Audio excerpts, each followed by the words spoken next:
STAI Dr. KZ Mutakin, jurusan Pendidikan Islam Anak Usia Dini semester 6.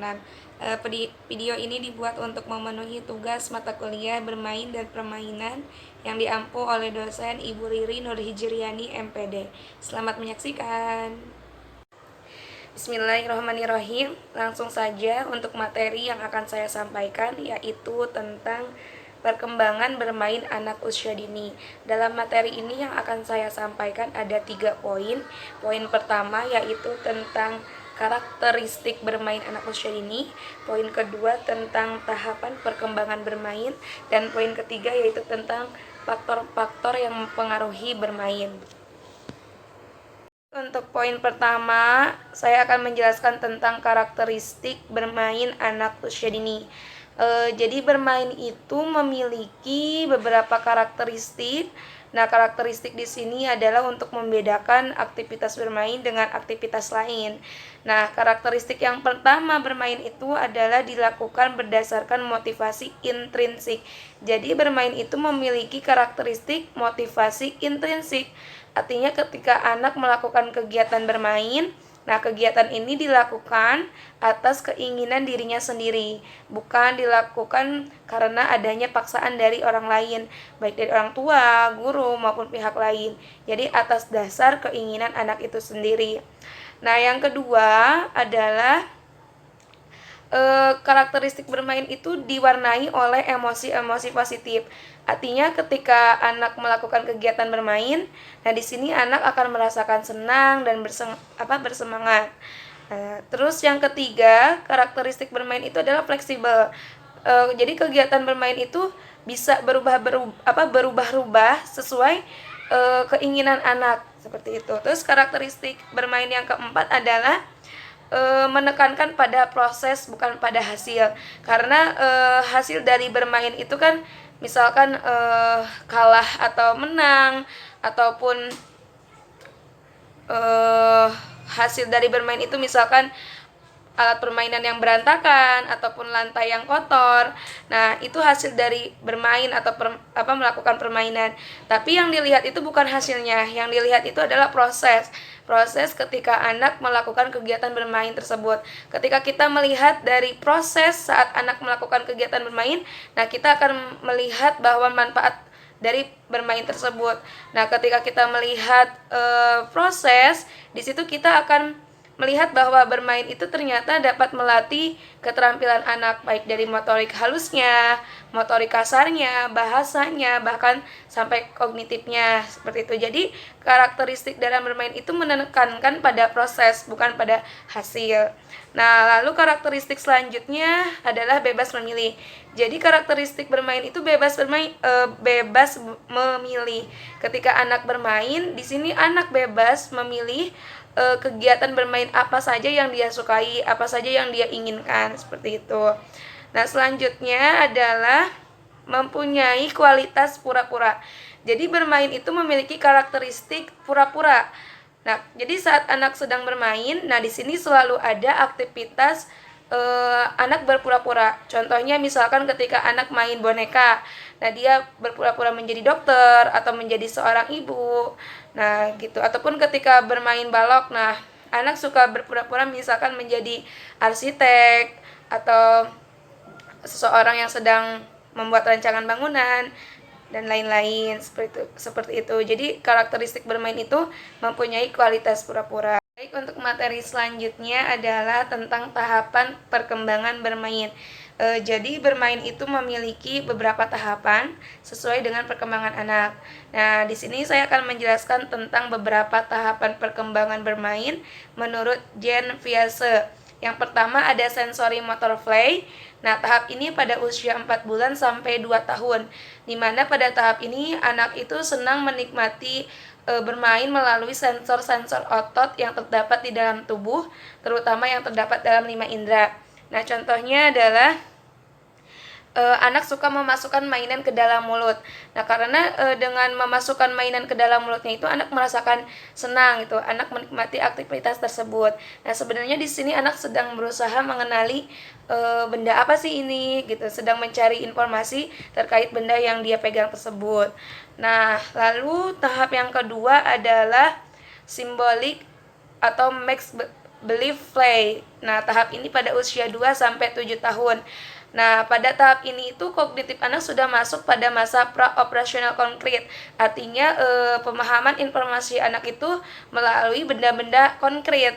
Nah, di sini anak sudah mampu berimajinasi, kemampuan imajinasinya berkembang dengan pesat, sehingga pada tahap ini anak sudah masuk pada masa bermain pura-pura gitu. Terus tahap selanjutnya adalah social play games with rules. Nah, ini pada usia 8 sampai 11 tahun. Nah, di mana pada tahap ini itu anak perkembangan sosialnya sudah semakin baik. Nah, anak sudah mulai senang bermain dengan teman-temannya. Nah, lalu pada usia ini anak sudah bisa mematuhi aturan yang dibuat oleh dirinya gitu. Lalu tahap selanjutnya adalah games with rules and sport. Nah, ini pada usia 11 tahun ke atas. Nah, di mana usia ini sudah masuk pada tahap perkembangan kognitif formal operasional. Jadi pada tahap ini anak sudah bisa berpikir secara abstrak. Artinya dia sudah bisa berpikir seperti orang dewasa. Nah, pada tahap ini anak sudah mampu menikmati bermain menggunakan aturan dan juga seperti olahraga dan lain-lain. Selanjutnya saya akan menjelaskan tahapan bermain menurut Harlock. Nah, di sini tahapan bermain menurut Harlock yang pertama ada tahapan penjelajahan. Pada tahapan ini anak melakukan kegiatan mengenal objek, mengenal sesuatu, bahkan mengenal orang lain dengan cara meraih benda di sekelilingnya, lalu mengamatinya. Nah, lalu tahapan kedua adalah tahapan mainan. Nah, tahapan ini mencapai puncaknya itu pada usia 5 sampai 6 tahun. Nah, biasanya kalau tadi kan tahapan penjelajahan itu biasanya usia 2 sampai 3 tahun, hanya mengamati alat permainan. Nah, kalau di tahapan mainan ini usia 5 sampai 6 tahun. Nah, di sini anak sudah bisa bermain gitu. Artinya memainkan alat permainannya, contohnya misalkan boneka. Nah, anak sudah bisa memainkan bonekanya dengan cara mengajaknya ngobrol atau mengajaknya bermain seperti layaknya teman bermainnya gitu. Terus tahapan yang ketiga adalah tahapan bermain. Nah, ini tahapan bermain itu biasanya terjadi pada anak yang sudah mulai masuk ke sekolah dasar. Nah, pada masa ini jenis permainan anak semakin bertambah banyak dan bermain dengan alat permainan yang lama-kelamaan berkembang menjadi games. Ya, contohnya seperti olahraga dan biasanya mereka melakukan kegiatan bermain yang biasa dilakukan oleh orang dewasa. Lalu tahapan selanjutnya adalah tahapan melamun. Nah, di sini ada tahapan melamun. Tahap ini itu biasanya terjadi pada anak yang sudah mendekati masa pubertas, di mana pada masa ini anak sudah mulai kurang berminat terhadap bermain. Nah, mereka pada tahap ini lebih suka menghabiskan waktunya untuk melamun dan berhayal seperti itu. Jadi dari beberapa penjelasan tadi bisa kita pahami bahwa bermain itu adalah suatu kegiatan yang dilakukan oleh anak dengan spontan dan perasaan gembira. Baik, poin selanjutnya adalah tentang faktor-faktor yang mempengaruhi bermain. Nah, faktor yang mempengaruhi bermain yang pertama adalah kesehatan. Nah, kesehatan itu sangat berpengaruh dalam bermain karena semakin anak sehat, maka dia akan semakin aktif melakukan kegiatan bermain. Nah, sebaliknya ketika anak sakit, nah dia akan kesulitan untuk melakukan kegiatan bermain. Yang kedua adalah perkembangan motorik.